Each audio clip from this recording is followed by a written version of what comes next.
준비하세요. 시작하세요. 그걸 알으셔야 되는데, 알아야 돼요. 네, 해드려요. 네, 알겠습니다. 자, 이제 시작하세요. 우리 박수 한번 치겠습니다, 우리. 네, 사랑합니다. 네. 오늘 목사님께서 그 밝기. 사랑을 말씀하시 제가 사랑합니다라고 인사를 드렸습니다. 오늘은 제 41회차 데크 특강으로서 주제는 앞으로 10년간 사야 할 부동산, 팔아야 될 부동산이라는 제목으로 오늘 강의를 해드리겠습니다. 첫째, 서울의 집값을 잡기 위한 정부의 정책이 발표가 되었죠. 예. 최근 3기 신도시 건설 계획이 건교부 장관이 발표를 해서 서울의 집값 폭등을 지금 잡고 있습니다. 그래서 그런데 그 총 41군데 그 신도시 후보지를 정해서 지금 시행하고 있는데, 과천시 같은 경우는 그 서울의 그 대체 수단이 될 수가 있는데, 기타 나머지 그러한 신도시는 조금 위협하지 않느냐 하는 그러한 생각이 듭니다. 또 세계화, 지금 우리가 세계화 전략으로 나가서 지방에 있는 그런 공장들이 지금 베트남을 비롯해서 다른 나라로 지금 많이 이전되고 있죠. 그래서 그게 인건비 절감을 한다든지 돈 관세를 이제 절감을 한다든지 그런 목적으로 지금 우리가 제3국으로 지금 많이 나가고 있습니다. 그런데 서울을 볼 것 같으면 대기업 본사라든지 혹은 R&D 센터, 마곡지구 같은데 이런 데로 해서 수요가 많기 때문에 고급 인력들이 지금 많이 집중되고 있는 데가 바로 서울입니다. 그래서 고학력, 그분들은 고학력이기 때문에 자녀 교육에도 관심이 많고 또 4년제 대학이 또 많이 집중되어 있는 데가 또 서울이지 않습니까? 그래서 인구 집중이 지금 한 1000만 명 정도 되어 있기 때문에 그 인구 집중한 그 현상을 없애기는 또 무리가 있다. 왜냐하면 구인구직을 해야 되는데 그 지방 도시로 나가면 구인구직하기가 좀 힘이 들어요. 그래서 구인구직 양자가 서로 윈윈 할 수 있는 곳은 또 이제 이 서울 시내가 서울의 그런 특징이 있다, 장점이 있다. 예를 든다면 100명의 사이트가 있어가 남녀가 이렇게 만남을 주선하는 그런 사이트가 있다고 가정할 때 100명의 그런 사이트보다는 10만 명이 모여있는 그런 사이트가 훨씬 더 나의 이상형을 찾기 쉬운과 같은 그런 이치가 되기 때문입니다. 그래서 그런 곳은 대도시라야지 인구가 많아야 되고 또 그런 수요와 공급을 충족할 수 있는 곳은 서울 빼고는 지금 없다고 이렇게 말씀을 드릴 수가 있겠죠. 지금 서울에는 대기업 본사 100개 중에서 64개가 지금 집중되어 있습니다. 또 그린벨트를 해제해서 지금 신도시를 41군데에다가 지금 집어넣고 있는데, 과거에는 잠실 그 1, 2, 3, 4 단지를 비롯해서 5층짜리 저층 아파트를 용적률을 상향 조정해서 지금 고층 아파트를 지금 넣고 있죠. 근데 그렇게 가능했는데 지금 90년대 이후 건축한 1기 신도시들은 전부 고층으로 지금 지어졌죠. 그러다 보니까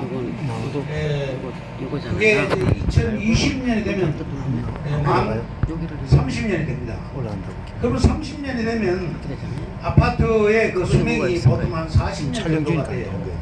그렇기 때문에 30년 딱 되는 시점에서 재건축을 위한 그런 재건축 조합 설립이라든지 또는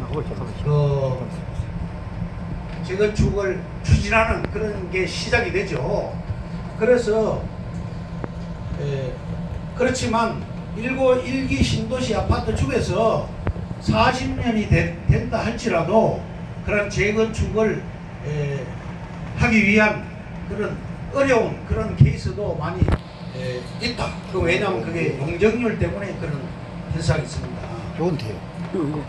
왜냐하면 사업 성과를 그 프로그램이 있어요. 성공을 하기 위해서는 임대 아파트도 집어넣고 또 그런데 그런 일반 프로그램이 분양도 많이 아니, 해서 없는데 이게 사업성을 만든 맞추기 원래 있었어요. 위해서 서울 시내에 있는 소규모 단지들은 재건축하기가 좀 지난한 그런 오늘 한두 내렸어요. 현상이 있습니다. 요산천 날. 그래서 지금 재건축 아파트 단지를 볼 것 같으면 네. 서울 같은데 잠실 5단지 엄마 아파트, 압구정 현대 아파트, 또 개포 1단지 등 대규모 그 대단지가 있습니다. 그런데 강남도 중청 대단지가 아니면 사실상 재건축이 쉽지 않다. 타이밍이 또 문제점이 또 대두가 되죠. 세입자들이 집을 나가게 되면 집주인은 또 잘못하면 역전세난이 벌어질 수가 있죠. 그래서 집값이 또 하락하게 되고 금융권에서는 담보 가치가 또 하락하게 되고 이런 복잡한 그런 문제점이 많이 생기게 됩니다. 외국의 사례를 볼 것 같으면 서유럽 같은 경우는 나라에서 돈이 많기 때문에 그러한 아파트를 국가에서 매입을 해서 수리한 후에 임대 아파트로 전환해서 그런 문제점을 해결하는데 동유럽 같은 경우는 나라에서 돈이 없기 때문에 매입할 수가 없고 해서 설럼화가 되고 있고 또 건물이 방치되고 있으면서 영화센터장 등으로 그런 걸 활용하고 있습니다. 이후 일본에서도 국가에서 그런 단지들을 매입을 못해요. 지금 예를 들면 아마 신도시 같은 경우는 도시 전체가 죽어가고 있는 그런 실정입니다. 아마 신도시는 동경에서 약 30km 정도에 위치하고 있는데 우리나라 같은 경우는 서울시 2호선, 순환선, 2호선 역세권 라인을 중심으로 해서 재개발 가능한 빌라, 단독 주택이라든지 오피스텔 등을 쉐어하우스로 활용하면 좋을 것이라고 생각이 됩니다. 또 저평가되어 있기 때문에 가격 상승도 기대해 볼 만하고 신도시보다는 서울 시내에서 집을 사는 편이 훨씬 더 안전하고 또 싼 값에 매입할 수 있다 이렇게 말씀드립니다. 다음은 성공하는 투자, 앞으로 10년간 우리나라에서 부동산으로 향후 10년간 어떻게 해야 되는가 하는 그런 관점에서 한번 연구를 해보겠습니다.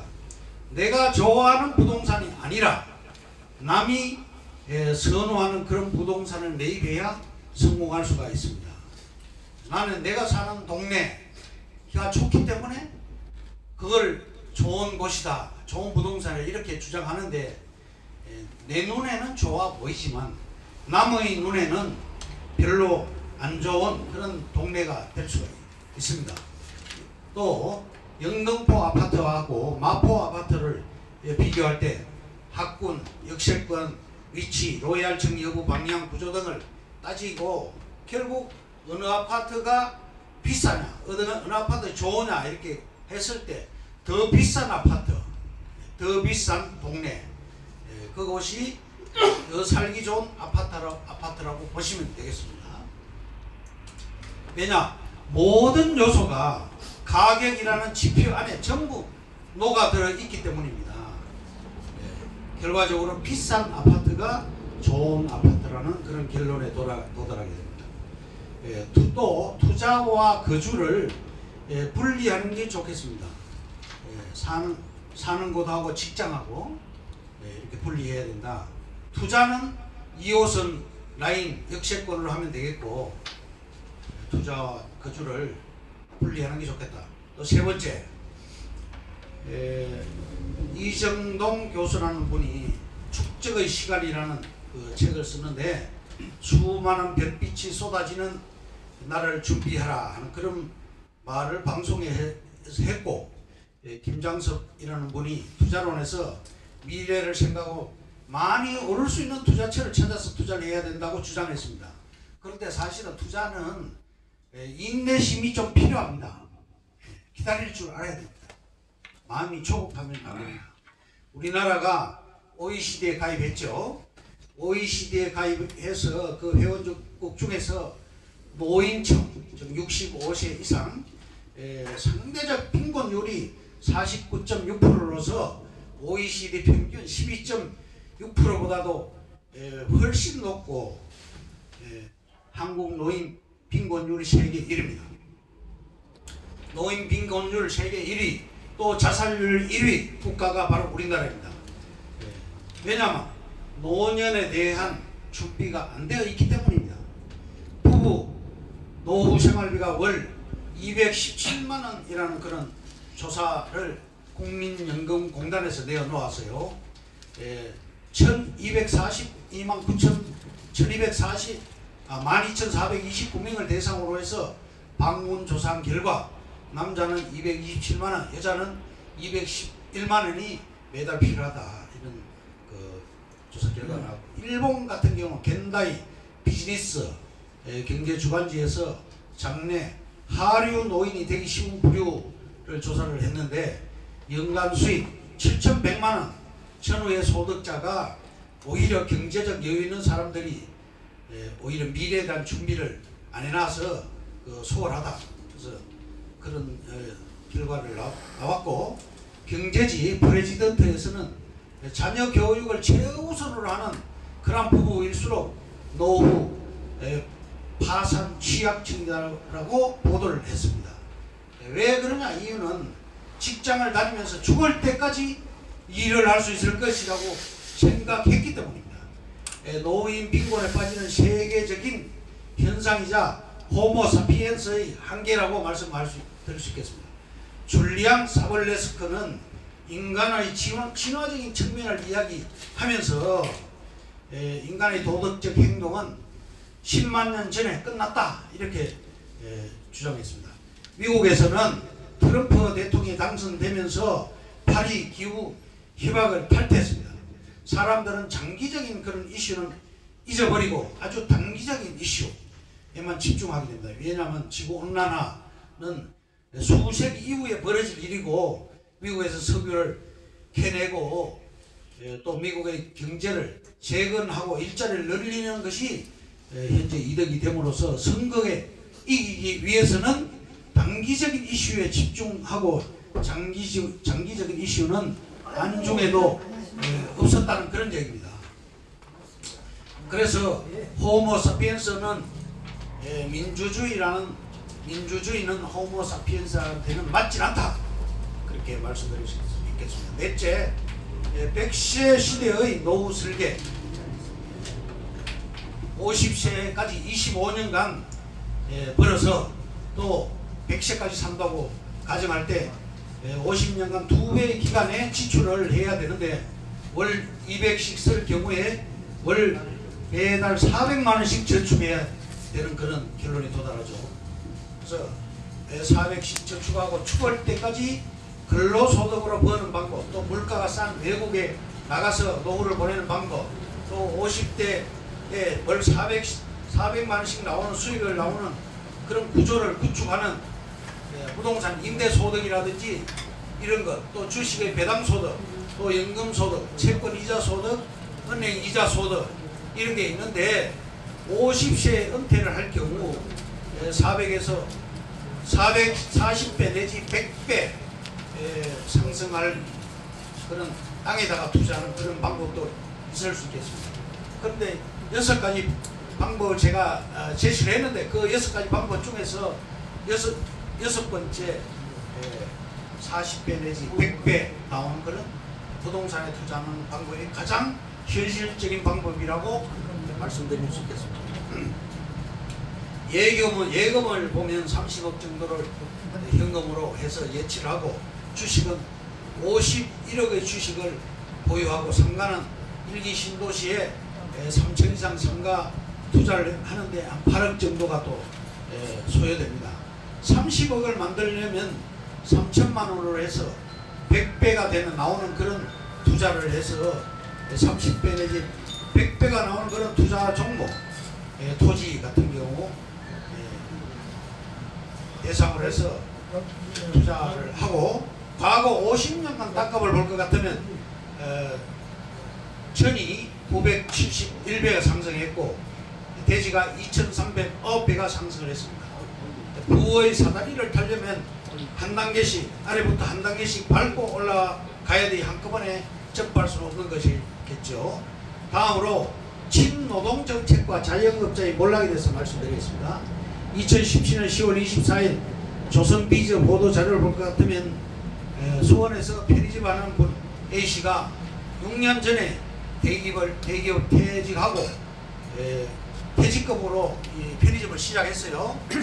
알바생 4명을 가지고 시작했는데 최근에 그 임금 단가가 기초 임금 단가가 상승하면서 결국은 2명을 내보내고 지금 부부가 편의점을 직접 운영하고 있는데 월 매출 5천에 수익은 3,400만 원밖에 안 납니다. 그래서 수익 측면에서 본다면 부부 인건비 밖에 못 건지고 있다, 이런 현상이 나타나고 있죠. 그래서 창업자는 가진 돈을 전부 날려버리고 다시 임금 노동자로 전락하는 그러한 현상이 지금 벌어지고 있습니다.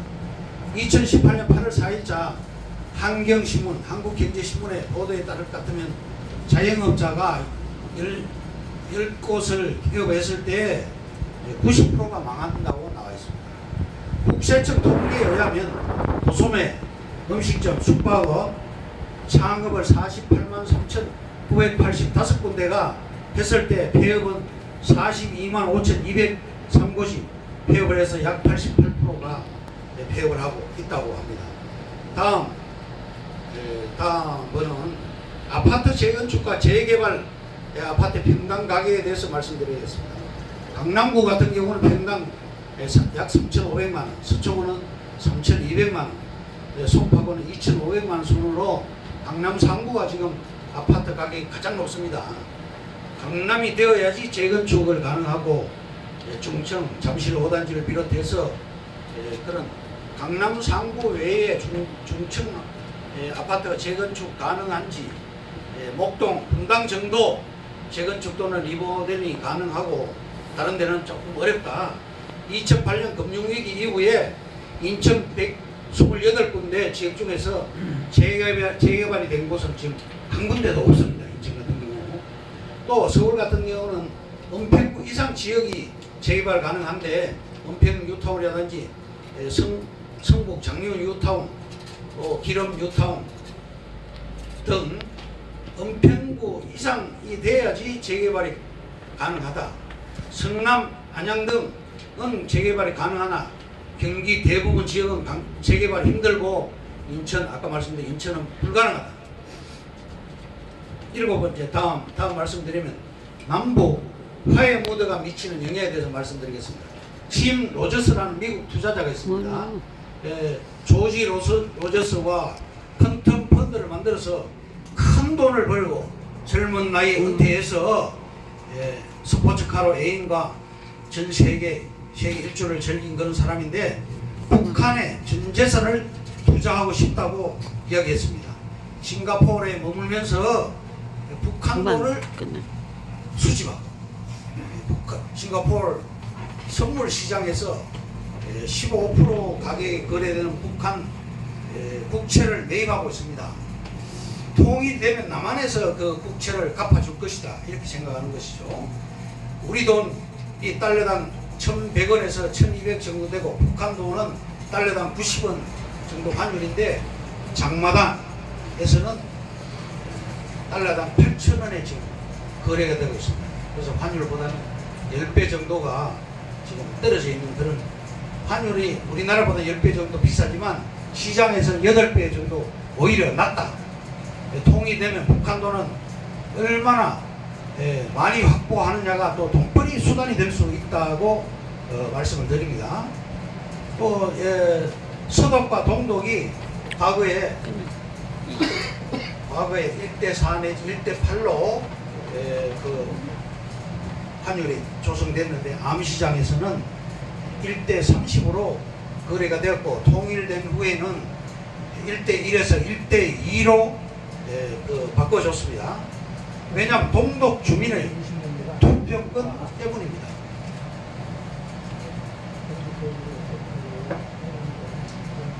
우리 DMZ 땅이 앞으로 관광지로 존치될 가능성이 굉장히 높습니다. 그래서 DMZ 땅은 투자하지 않는 것이 더 좋습니다. 지금 그 파주에 볼 것 같으면 지금 그 묻지마 투자 복부인들이 올라가서 지금 DMZ 임진강 주변에 많이 투자하고 있는데 그쪽은 관광지로 조성되고 경제특구로 해서 전부 수용됩니다. 그렇기 때문에 그쪽으로 복부인들 말을 듣는다든지 뜻다방 말들은 절대 안 됩니다. 제가 지난번 33회차 강의에서 북한의 그 투자 유망 지역에 대해서 말씀드렸습니다. 5위는 해상지역, 4위는 개성시, 3위는 평양시, 2위는 신의주시, 1위는 낮은 성공지구라고 말씀드렸고 지금 결론을 말씀드리겠습니다. 첫째, 우리가 상속되는 것을 생각한다면 재건축이나 재개발이 가능한 주택이나 상가를 매입하면 되겠고 서울 강남이나 2호선 역세권에 상승할 요소가 많은 곳에 해서 사서 물려주면 되겠습니다. 또 시장과 맞서지 말고 시장이 원하는 방향대로 따라가라 이렇게 말씀드립니다. 세 번째, 투자하기 전에 왜라는 질문을 하고 답을 얻을 수 있어야 됩니다. 왜인지 설명을 못하면 강사의 말을 들어서도 안 되고 스스로 투자해서도 안 됩니다. 네 번째, 1억 미만 소액으로 단필지를 원하는 것은 넌센스입니다. 예를 들면 삼성전자 주식을 100만원에 한다고 가정할 때 100주식 1억을 투자할 수 있습니다. 그런데 삼성전자 전체 주식을 통째로 다 매입을 할 수는 없는 거 아니겠습니까? 홍천 임야 같은 경우는 평당 10,000원밖에 안 합니다. 10,000원에 10,000평을 사더라도 1억밖에 안 됩니다. 그렇지만 그 10,000평 1억짜리 임야는 돈이 되질 않죠. 부동산에 투자해서 부를 이루기 위해서는 매일 배고픈 마음으로 지식을 탐구하시기 바라겠습니다. 제가 지금 유튜브에 40개의 그 강의 올라가 있습니다. 그걸 참고하시고요. 윤세영 교수님이라는 분의 멘토가 있는데 나이가 90세가 넘었습니다. 이분은 소액으로 쪼가리 땅을 많이 매입해서 엄청난 큰 부자가 된 분입니다. 주로 2, 3천만원, 1, 2천만원으로 지분 투자를 많이 했습니다. 그래서 저는 이 자리에서 지분 투자를 많이 지금 강조를 하고 있죠. 예를 들면 테헤란로의 삼성 일식 빌딩 같은 경우는 한 평을 보유한 분이 월 500만원 임대를 받습니다. 우리 역 앞에 국민은행 빌딩은 10평을 2천만원에 투자한 사람이 지금 2천만원에 8억으로 지금 상승해서 임대 월 300만원씩 받고 있습니다. 설렁역 앞 빅토리아 빌딩 지주는 한두 평 가지고 있는 사람들이 수백, 200명 이상 있는데 월 수천만원씩 월세를 받고 있습니다. 제일모직도 그러한 지분을 보유하고 있습니다. 노년역 앞에 4평짜리 SK 대리점은 현재 30억 내지 40억을 주겠다고 팔으라고 해도 안 팔고 있습니다. 소액 투자는 대출 필요 없고 부담도 없고 사놓은 땅이 많으면 정부나 기업에서 수용하고 누군가에게 팔리게 됩니다. 20년간 사모한 땅이 매달 팔리고 또 지분 계속 지분으로 투자하게 되는 그분 아까 소개한 그분은 남들이 부러워하는 큰 부자가 지금 되어 있습니다. 즉 분산 투자를 하라고 말씀드립니다. 7번째, 정부의 정책을 읽으라고 말씀드립니다. 서울 아파트는 3중 자물쇠가 채워져 있습니다. 서울에서는 사실상 집을 사지 말라는 경고 메시지다. 고종환 씨가 말했습니다. 아파트 시대는 저버렸습니다. 지금은 토지 시장이 됐으니까. 8번째, 전업 투자자보다 월급쟁이가 훨씬 유리하다. 9번째, 비싼 곳을 사는 것이 좋은 투자다. 임장을 고집할 필요도 없다. 좋은 곳은 오를 곳이 정해져 있고 오르게 되는 땅은 역세권 땅 같은 거 고민하지 말고 최고로 비싼 땅을 사면 되겠습니다. 10번째, 수도권 토지는 오르게 되어 있습니다. 서울 공급을 막고 수도권은 계속 택지 개발을 하기 때문입니다. 전문가, 제 같은 컨설턴트가 권하는 부동산 투자를 하시기 바라겠습니다. 정부의 정책, SOC가 집중되는 곳, 고속전철 서울 지하철 연장선, 고속도로 나들목 주변 신설되는 4차선 도로, 2차선 도로 주변 훼손된 그린벨트 땅, 이런 곳은 큰 돈이 됩니다. 지구단위 계획구역 주변, 취락지구 주변 땅이 유망하다고 말씀드리겠습니다. 이상으로 41회 강의를 마치겠습니다. 감사합니다. 네, 고맙습니다.